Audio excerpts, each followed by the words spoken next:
오늘 우리에게 주시는 하나님 말씀은 사도행전 14장 19절부터 22절까지입니다. 유대인들이 안디옥과 이고니온에서 와서 무리를 충동하니 그들이 돌로 바울을 쳐서 죽은 줄 알고 시외로 끌어내치니라. 제자들이 둘러섰을 때에 바울이 일어나 그 성에 들어갔다가 이튿날 바나바와 함께 더베로 가서 복음을 그 성에서 전하여 많은 사람을 제자로 삼고 루스드라와 이고니온과 안디옥으로 돌아가서 제자들의 마음을 굳게 하여 이 믿음에 머물러 있으라 권하고 또 우리가 하나님의 나라에 들어가려면 많은 환난을 겪어야 할 것이라 하고 아멘. 사람들은 의인에게 박수를 보냅니다. 그러나 거기에는 반드시 전제 조건이 있습니다. 의인이 자기에게서 멀리 떨어져 있거나 자기 곁에 있더라도 자기와 직접적인 관계를 맺고 있지는 않아야 한다는 전제 조건입니다. 가령 청백리가 있다고 가정해 보십시다. 사람들은 그 청백리에게 찬사를 보낼 것입니다. 그러나 그 청백리 곁에서 그와 함께 일하는 동료들에게 그는 눈엣 가시와도 같을 것입니다. 그로 인해서 만약 그 청백리가 인사상의 불이익이라도 당한다면 사람들은 청백리 편에 서서 의분을 느끼게 될 것입니다. 하지만 그 청백리의 관할 구역이 자신들의 삶의 영역으로 바뀌어질 때 그때 사람들의 반응이 어떻겠습니까? 그 청백리로 인해서 그동안 내지 않아도 되던 세금을 꼬박꼬박 납부해야 되고 그동안 누리던 부당 이득을 전혀 누릴 수 없게 될 때에도 사람들이 그 청백리에게 박수갈채를 보내겠습니까? 그럴 리가 없습니다. 박수는 고사하고 어떻게 하면 그 청백리를 자신들의 삶의 영역에서 몰아낼까? 모든 사람들이 한 마음이 되어 노심초사할 것입니다. 의인에게 박수를 친다고 해서 그 사람도 의인인 것을 의미하는 것은 결코 아닙니다. 불의한 사람도 의인에게 얼마든지 박수를 칠 수 있습니다. 오히려 불의한 사람이 자신의 불의를 감추고 거짓 의를 내세우기 위해서 누구보다도 의인에게 더 열렬하게 찬사를 보낼 수 있습니다. 그러므로 의인에게 박수를 보낸다는 것만으로는 그 사람이 의인인지 불의한 사람인지 구별할 수 없습니다. 그 여부는 그 사람이 찬사를 보내던 그 의인이 그의 곁에 와서 그와 직접적인 관련이 맺어질 때 비로소 드러나게 됩니다. 그때에도 그 사람이 그 의인에게 찬사를 보낸다면 그 사람은 불의한 사람일 수 없고 만약 그때 자기 곁에 온 의인을 배척한다면 그는 의로운 사람일 수 없습니다. 그래서 하나님께서는 잠언서 29장 27절을 통해서 이렇게 말씀하십니다. 불의한 자는 의인에게 미움을 받고 바르게 행하는 자는 악인에게 미움을 받느니라. 의인은 의를 사랑하고 불의를 미워하는 사람이기에 불의를 행하는 사람은 불의를 미워하는 의인을 미워할 수밖에 없습니다. 그렇다면 우리는 오늘 이 시간 하나님 앞에서 정직하게 우리 자신을 점검해 볼 필요가 있습니다. 만약 내가 지금 누군가를 미워한다면 그 사람을 미워하는 까닭이 무엇입니까? 그 사람이 불의를 행하기 때문입니까? 아니면 내 곁에서 의를 행하기 때문입니까? 만약 누군가가 나를 미워하고 있다면 그 까닭은 또 무엇입니까? 내가 그 사람 곁에서 매사 불의를 행키 때문입니까? 아니면 의를 행키 때문입니까? 내가 의를 행하는 사람을 미워하고 의를 행하는 사람들로부터도 미움을 받는 사람이라면 나의 겉모습이 아무리 경건해 보여도 나는 의인일 수가 없고, 내가 불의한 사람을 미워하면서 불의한 사람들로부터도 미움을 당한다면 나의 행색에 상관없이 나는 의로운 삶을 사는 사람임에 틀림이 없습니다. 그러므로 불의를 행하는 자는 의인에게 미움을 받고 바르게 행하는 자는 악인에게 미움을 받는다는 하나님의 말씀은 하나님의 말씀을 쫓아 의롭고 바르게 살려고 하는 그리스도인들은 반드시 누군가로부터 어떤 형태로든 미움을 받을 수밖에 없음을 우리로 하여금 깨닫게 해줍니다. 바로 이것이 오늘 493주년 종교개혁주의를 맞이해서 하나님께서 오늘의 본문을 통해 우리에게 주시는 하나님의 메시지입니다. 루스드라에서 죽음의 돌 세례를 받은 사도 바울은 상처와 피멍투성이의 몸을 이끌고 루스드라에서 동쪽으로 140km 떨어져 있는 더베를 찾아가서 그곳에서 복음을 전했습니다. 더베는 사도 바울이 전도 여행의 마지막 전도지로 삼았던 곳이고, 더베에서 동쪽으로 200km 채 미치지 못한 곳에 다소가 있었습니다. 더베까지 찾아간 바울에게는 계속 앞을 향해 다소로 나아가야 할 이유들이 있었습니다. 다소는 바울이 태어난 바울의 고향이라고 했습니다. 그러므로 루스드라에서 죽음의 돌 세례를 당해서 그 어느 때보다도 심신이 지쳐있는 바울에게는 고향을 찾아가서 사랑하는 가족들의 따뜻한 보살핌 속에서 상처투성이인 몸을 추스르고 지친 마음을 달랠 필요가 절실했습니다.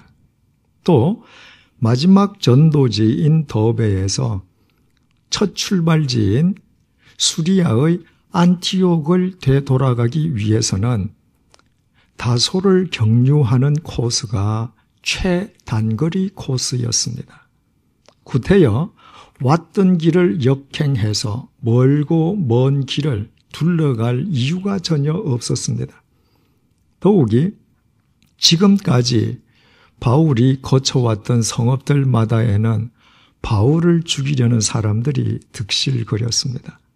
그러므로 다소를 경유하는 최단 코스를 눈앞에 두고 자신을 죽이려는 사람들이 득실거리는 그 길을 거꾸로 역행한다는 것은 자기 목숨을 내어놓아야 하는 어리석고 위험하기 짝이 없는 길이었습니다. 그럼에도 사도 바울은 자기 일신의 안위를 위하여 고향 다소를 찾지 않고 자신을 죽이려는 사람들로 득실거리는 루스드라, 이고니온, 비스디아, 안티옥을 찾아갔습니다. 그곳에 있는 그리스도인들을 만나서 그들의 믿음을 북돋아주기 위함이었습니다. 본문 22절을 보시겠습니다. 제자들의 마음을 굳게 하여 이 믿음에 머물러 있으라 권하고, 또 우리가 하나님의 나라에 들어가려면 많은 환난을 겪어야 할 것이라 하고, 바울로부터 복음을 듣고 주님을 영접한 루스드라, 이고니온, 비스디아, 안티옥의 그리스도인들은 자신들에게 복음을 전해준 사도 바울이 사람들에게 박해받고 쫓겨나고 죽음의 돌 세례를 당해 시체처럼 질질 끌려나가는 것을 자신들의 두 눈으로 목격했습니다. 그러므로 그들에게 그 험한 세상 속에서 그리스도인으로 살아간다는 것은 얼마나 두렵고 떨리는 일이었겠습니까? 그런데 다시는 보지 못하리라고 생각했던 사도 바울이 애써 자신들을 찾아와 주므로 그들이 사도 바울을 다시 보는 것만으로도 뒤 흔들리던 그들의 마음이 다시 재건되고 주님을 향한 그들의 마음이 더욱 굳게 세워지지 않았겠습니까? 그 그리스도인들을 만난 사도 바울은 그리스도인들에게 예수를 잘 믿어서 세상에서 출세하고 부귀영화와 무병장수를 누리라고 말하지 않았습니다. 바울은 그들에게 우리가 하나님의 나라에 들어가려면 많은 환난을 겪어야 할 것이라고 말했습니다. 바울의 그 말은 언뜻 이 세상에서 많은 환난을 겪는 것이 하나님의 나라에 들어가기 위한 전제 조건인 것처럼 들립니다. 다시 말씀드리면 이 세상에서 많은 환난을 당하는 인간의 행위와 공로가 없으면 그 누구도 하나님의 나라를 얻을 수 없는 것처럼 여겨집니다. 그러나 우리가 잘 아는 것처럼 바울 신학의 핵심은 이신칭의 오직 믿음으로 의롭다함을 입는다는 것입니다. 다시 말씀드리면 십자가의 제물로 돌아가신 예수 그리스도 안에서 하나님께서 성취하신 하나님의 구원을 믿음으로 누구든지 의로운 하나님의 나라를 얻는 하나님의 자녀가 될 수 있다는 것입니다. 그러므로 우리가 하나님의 나라에 들어가려면 많은 환난을 겪어야 할 것이라는 본문의 말씀은 정말 자기 자신이 예수 그리스도 안에서 의로운 하나님의 나라를 얻은 하나님의 자녀 되었음을 믿는다면 이 세상에서 결과적으로 겪는 환난은 조금도 두려워할 필요가 없다는 의미인 것입니다. 의로우신 하나님의 자녀로 살아간다는 것은 하나님의 말씀을 쫓아 의로운 삶의 길을 추구하는 것이기에 의를 미워하는 사람들로부터 반드시 미움을 당할 수밖에 없기 때문입니다. 본문에서 우리말 환날이라고 번역된 헬라어 명사 들립시스는 환날이라는 의미 이외에도 고통, 고뇌, 괴로움, 시련이라는 뜻을 지니고 있습니다. 왜 바르게 살려는 그리스도인들이 이 세상에서 미움을 받고 환난을 당해야 합니까? 왜 하나님의 의를 쫓는 사람들이 시련과 고통을 겪고 고뇌와 괴로움에 시달려야 합니까? 그 이유는 간단합니다. 이 세상이 악하기 때문이요. 이 세상이 어둠이기 때문입니다. 악은 반드시 의를 미워하고 어둠은 반드시 빛을 배척하기 때문입니다. 그러므로 의가 악을 이기고 빛이 어둠을 이기는 길은 하나밖에 없습니다. 자신을 태우는 것입니다.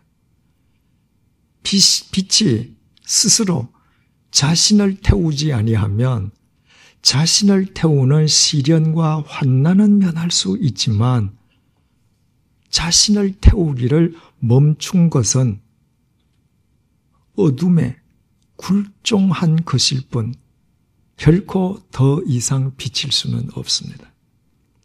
양초 그 자체는 빛이 아닙니다. 어둠 속에 놓여 있는 양초는 어둠의 한 부분일 뿐입니다. 그러나 어둠 속의 양초가 자신을 태우기 시작하는 즉각 그 양초는 어둠을 제압하는 빛이 됩니다. 양초가 자신을 태우는 것은 시련이요 환난입니다. 그러나 아무리 고뇌와 고통과 괴로움에 시달려도 양초가 자신을 태우는 그 과정을 피하지 말아야 할 것은 오직 그 과정을 통해서만 미물에 지나지 않는 양초가 어둠을 제압하는 빛으로 승화될 수 있기 때문입니다. 예수님께서 당신께서 사랑하시는 제자들을 이 세상 속으로 파송하시면서 이렇게 말씀하셨습니다. 마태복음 10장 16절 상반절입니다. 보라, 내가 너희를 보냄이 양을 이리 가운데 보냄과 같도다.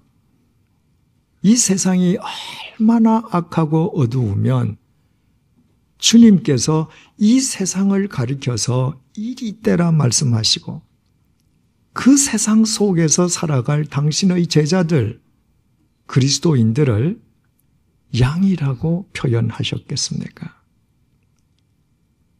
악한 이리때 가운데에서 시련과 환난을 당하지 않는 길은 자신도 악한 이리처럼 사는 것입니다.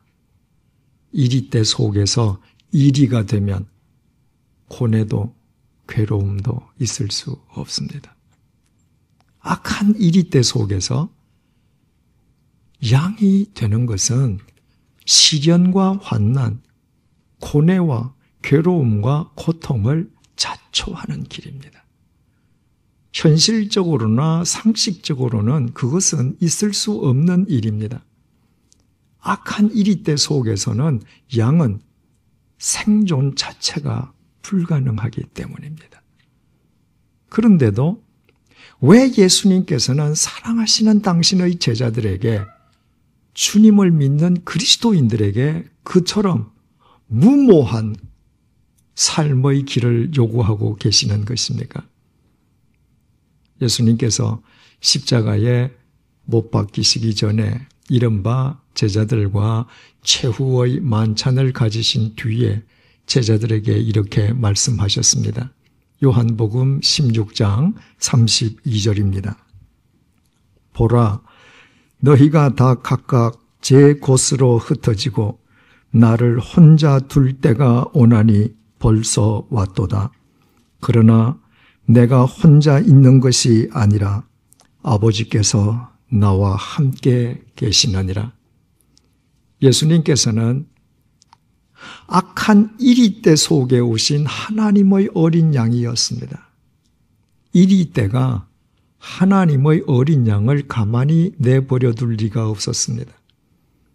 하나님의 어린 양의 생명을 노리면서 이리저리 생채기를 내다가 끝내는 십자가에 못 박아 죽이기로 했습니다. 예수님께서는 임박한 당신의 십자가 죽음을 내다보시면서 막상 당신의 십자가 고난이 시작될 때 당신을 따르던 제자들마저 겁에 질려 뿔뿔이 흩어지고 당신 혼자 남게 될 것을 알고 계셨습니다. 그리고 실제로 그 상황이 되었을 때 모든 제자들이 주님을 배신하고 도망간 그 현장에서 주님 홀로 십자가의 고난을 향해 뚜벅뚜벅 걸어가셨습니다. 어떻게 그것이 가능할 수 있었겠습니까?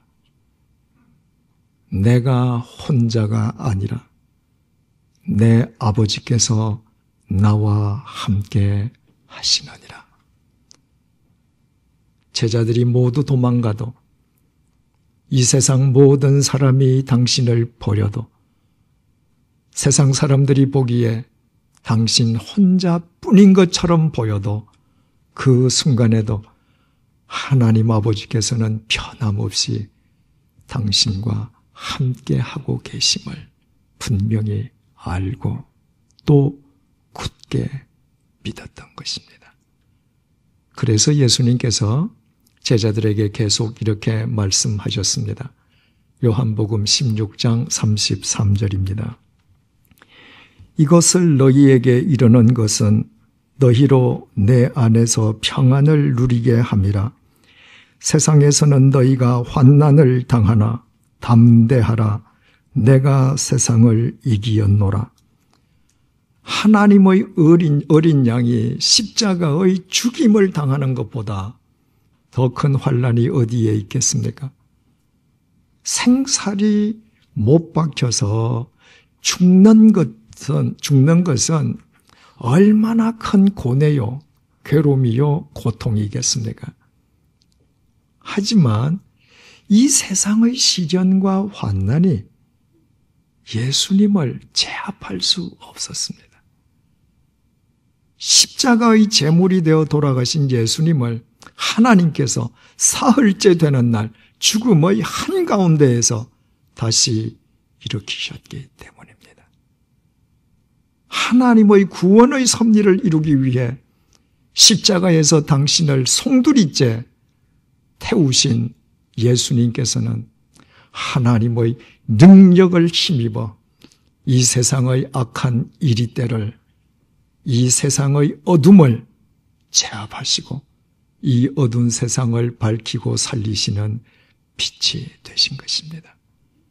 그래서 예수님께서는 당신의 사랑하는 제자들 그리스도인들을 이 세상 속으로 보내십니다.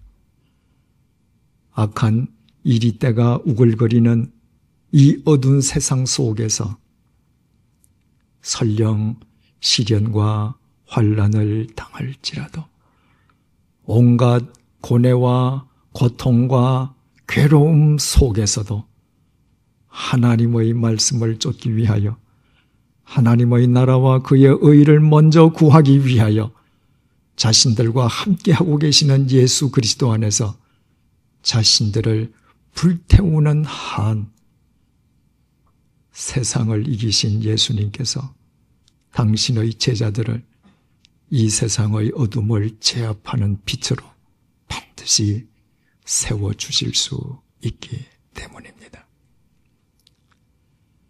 중요한 사실은 예수님께서 이 세상에서 온갖 시련과 환난을 당하실 때 예수님을 미워하고 배척하던 최선봉에 선 사람들은 다른 사람 아닌 유대인들이었다고 하는 것입니다. 예수님은 하나님을 알지 못하는 세상 사람들에게 환난을 당하시지 않았습니다. 누구보다도 하나님을 잘 알고 하나님의 선민임을 자처하던 유대인들에게 예수님은 환난을 당하셨습니다. 무릇 그리스도인이라면 이 사실을 절대로 잊어서는 안 됩니다.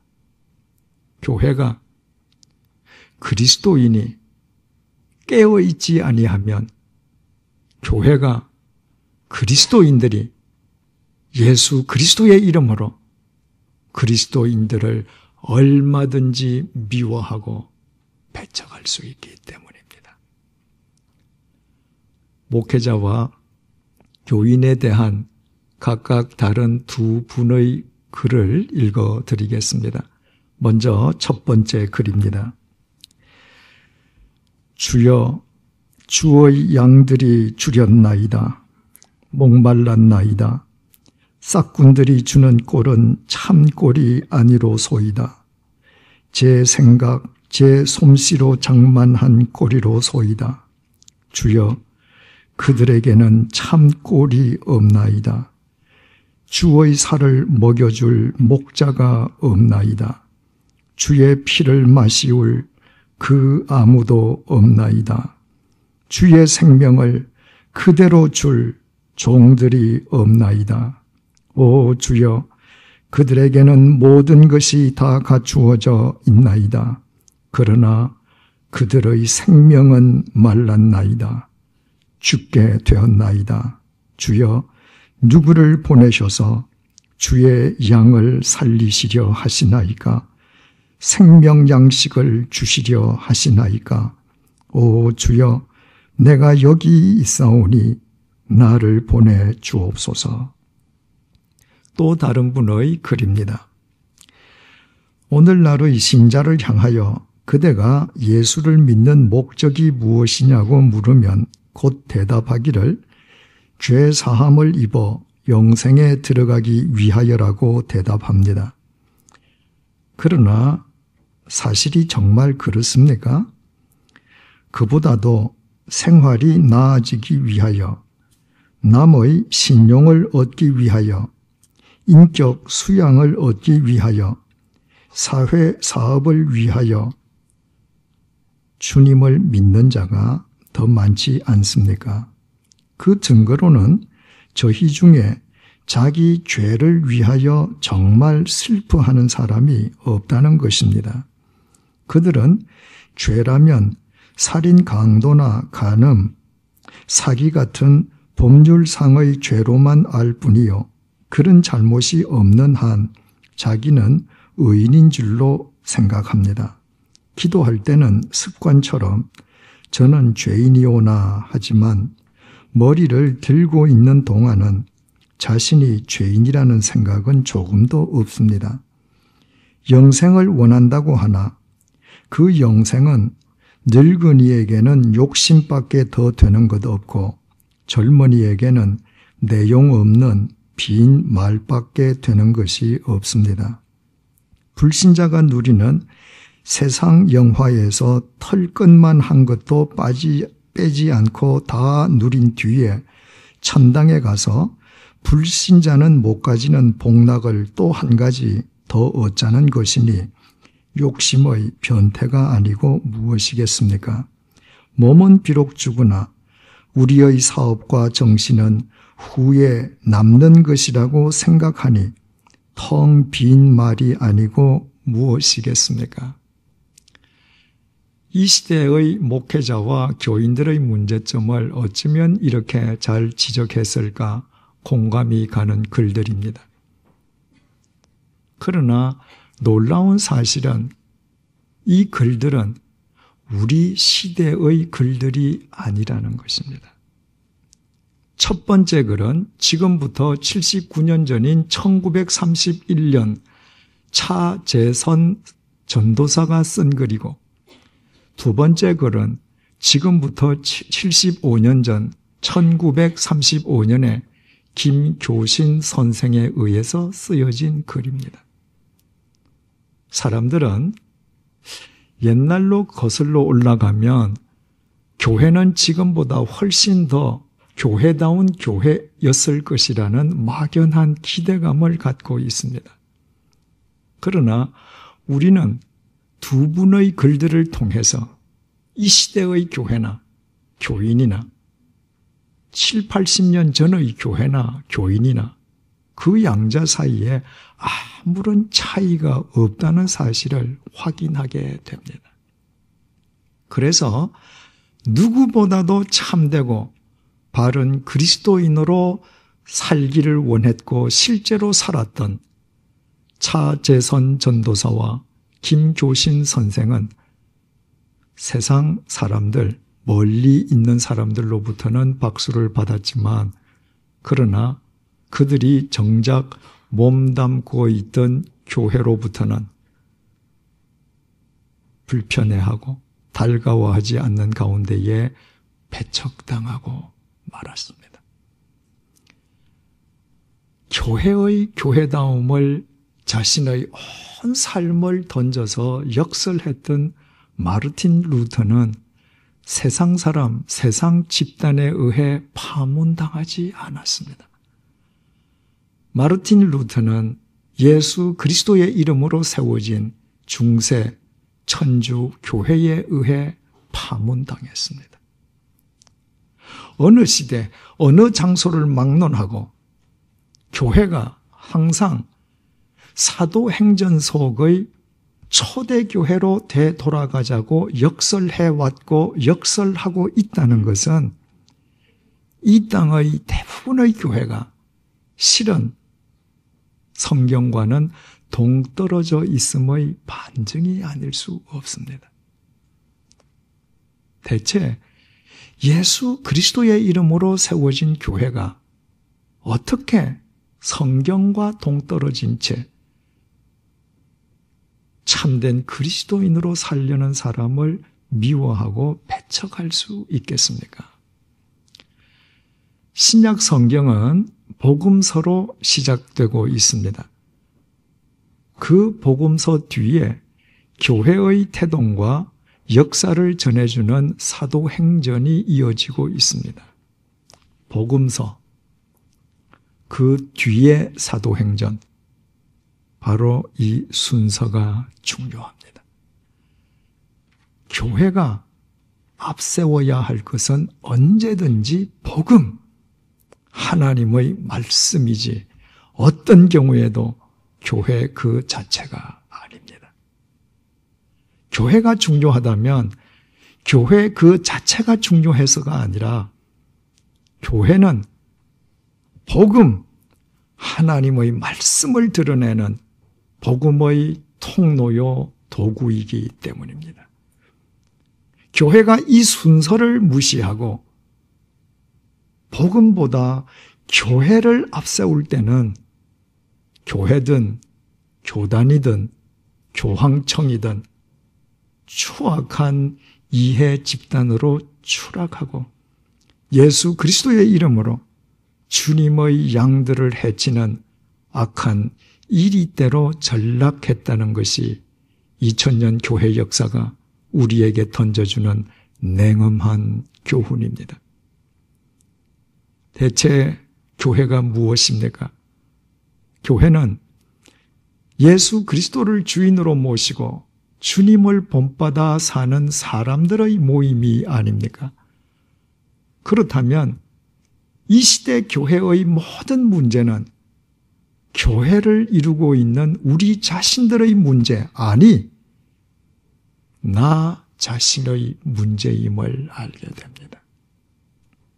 그렇다면 종교개혁 493주년을 맞이해서 이 시간에 우리는 하나님 앞에서 다시 한번 정직하게 우리 각자를 점검해 보아야 합니다.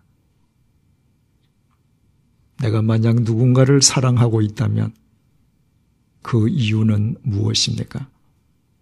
그가 내 곁에서 나를 위해 불이마저 서슴지 않기 때문에 그를 사랑합니까? 아니면 매사에 나를 의의 길로 인도해 주기 때문에 그를 사랑합니까? 만약에 누군가가 나를 사랑한다면 그 까닭은 또 무엇입니까? 내가 그 사람 곁에서 불이마저 꺼려하지 않기 때문입니까? 아니면 삶의 전반에 걸쳐 그 사람 곁에서 의를 추구하기 때문입니까? 내가 만약 불의를 행하는 사람을 사랑하고 불의를 행하는 사람들로부터도 지극한 사랑을 받고 있다면